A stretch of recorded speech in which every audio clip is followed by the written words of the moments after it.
Now that the bill is before us, we have to speak on this subject rather on the general themes.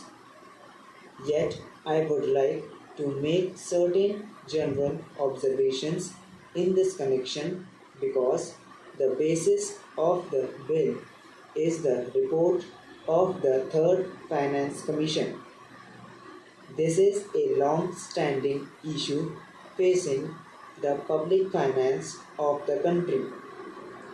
Those who have studied economics will know well how this matter had come up even during the British time when we did not have either independence or any kind of autonomy in the states in that setup.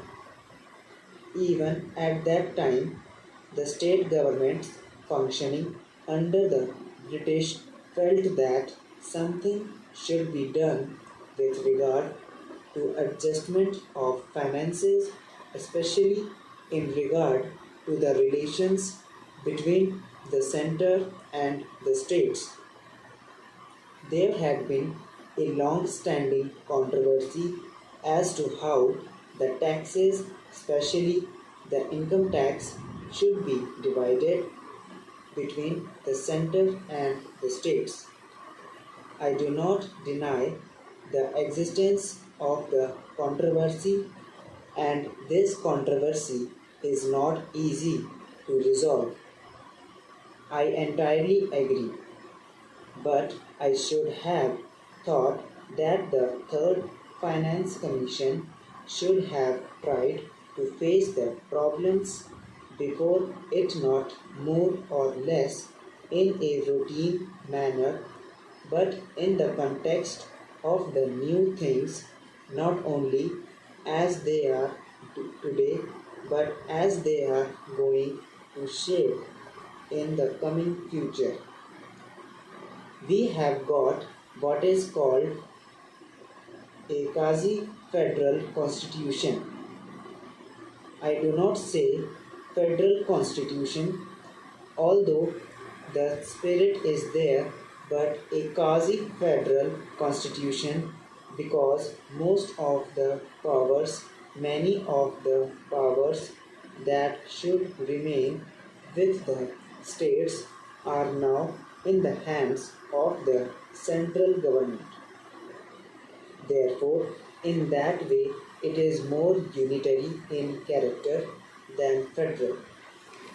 At the same time, structurally speaking, we have got the state assemblies, legislatures, state bodies, and so on.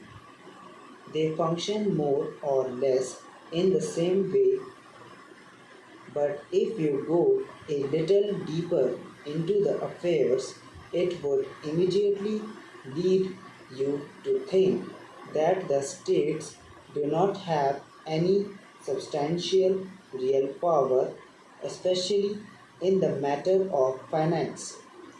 Perhaps at the time when the Constitution was framed, this aspect did not figure very much in the minds of the makers of the Constitution. We had just become free, and the concept of building India into a solid nation was uppermost in the minds of those people who framed the Constitution and all others as well.